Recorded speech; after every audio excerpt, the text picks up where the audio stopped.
मंडळी, गाव म्हणजे देशाच्या लोकशाहीचा पाया. पण आज तोच पाया डळमळीत झालाय.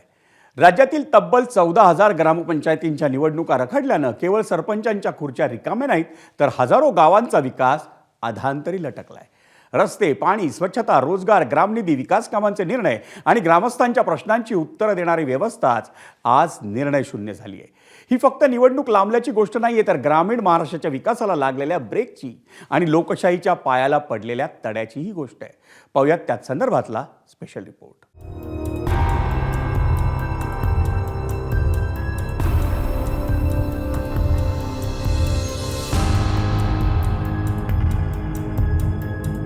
ही कथा आहे ग्रामीण महाराष्ट्राच्या थांबलेल्या प्रवासाची. ग्रामपंचायतीचा कार्यकाळ संपला, लोकप्रतिनिधी गेले आणि निवडणुका काही झाल्याच नाहीत. त्यामुळे गावांच्या विकासाची चाकं खोलवर रुतून बसली. राज्यात थोड्या नाही तर तब्बल 14,000 ग्रामपंचायतींची हीच कहाणी आहे. लोकनियुक्त ग्रामपंचायत नसल्यामुळे निर्णय घेणारा चेहरा नाही, जबाबदारी स्वीकारणारे प्रतिनिधी नाहीत आणि गावकऱ्यांच्या प्रश्नांना उत्तर देणारी व्यवस्था सुद्धा नाही. अतिशय चुकीचं आहे आणि राज्याला पण घातक आहे. प्रश्न निवडणुकीच्या किंवा सरपंचाच्या पदावर बसायचा हा नाही आहे, पण त्याच्यामुळे कारभार ठप्प झाला. जवळजवळ 50,000 कर्मचाऱ्याचे पगार नाही आणि विशेष म्हणजे प्रशासक बी नाही. कदाचित प्रशासक असतं तर थोडंफार दखलं असतं. म्हणून हे 100% चुकीचे आहे असं मला वाटतं. ग्रामपंचायत ही गावच्या विकासाचा रोडमॅप तयार करणारी संस्था आहे. मात्र ग्रामपंचायत अस्तित्वात नसल्यानं विकास कामांची फाईल पुढे सरकत नाही आणि गावं जागच्या जागी खोळंबून आहेत. पूर्ण ठप्पच झालं, काहीही करू शकत नाही. माझ्या अंदाजाने 6 महिने झाले ग्रामसेवकाचा पगार पण फुकट चालला. कामच नाही तर कशाचा पगार घ्यायचा? काही करायचं नाही, ठराव नाही, लिहिणं नाही, काम नाही, पगार नाही, कागद नाही, काहीही नाही. 100% ठप्प आहे. ग्रामपंचायत कर्मचाऱ्यांना प्रशासकीय दिरंगाईची किंमत मोजावी लागते. हे आहेत पाटोदा गावातले सोनावणे. ते गेल्या 25 वर्षांपासून ग्रामपंचायतीचं काम करतात, पण गेल्या 5 महिन्यांपासून त्यांचा पगारच बंद आहे. फेब्रुवारीपासून पगार नाही आहे. जवळजवळ 5 महिने झालेले आहे. आणि म्हणजे घरामध्ये सगळं याच्यावरच असल्यामुळं घरची परिस्थिती ते पाहून पगार होणं अत्यावश्यक आहे. पगार नसल्यामुळं घरचं खर्चाचा त्याचा सगळा परिणाम वाढत चाललेला आहे. तरी शासनाने लवकरात लवकर पगाराची व्यवस्था करावी अशी शासनाला विनंती. रवी जाधव हे गाव स्वच्छ ठेवतात, कचरा उचलतात. स्वतःच्या कुटुंबाचा उदरनिर्वाह चालवण्यासाठी आत्ताच्या क्षणी त्यांच्याकडे पैसेच नाहीयेत, कारण ग्रामपंचायतीमध्ये निर्णय घेणारी लोकनियुक्त व्यवस्थाच अस्तित्वात नाहीये.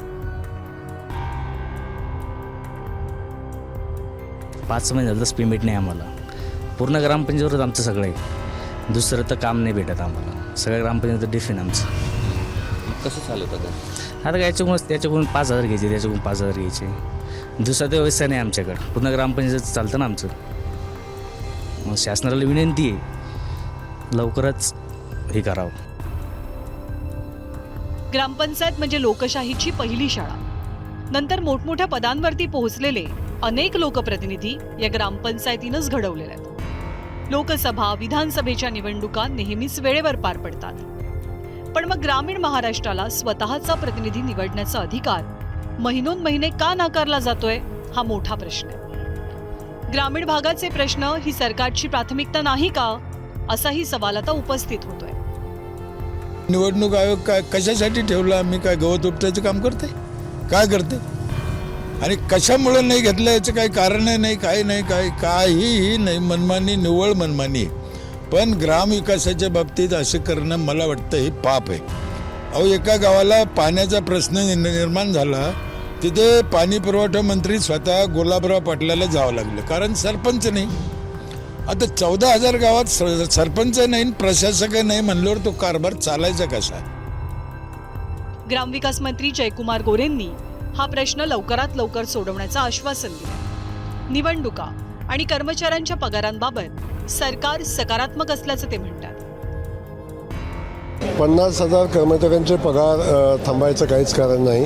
कारण कोर्टानं जो विषय सांगितलेला आहे तो पगाराचे पैसे, बाकीचे लाईट बिलाचे पैसे आणि बाकीच्या आवश्यक गोष्टी आहेत याच्या संदर्भातले अधिकार प्रशासकाला दिलेले आहेत. त्यामुळं नेमकं याच्यामध्ये काय अडचण आहे हे समजून घेऊन तेव्हा आम्ही नक्की मार्ग काढू.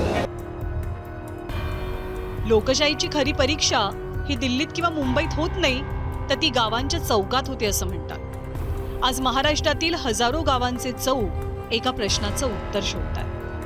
गावांचा कारभार प्रशासक चालवू शकतो, पण गावातली लोकशाही कोण चालवणार? कृष्णा केंडे, ABP माझा, छत्रपती संभाजीनगर.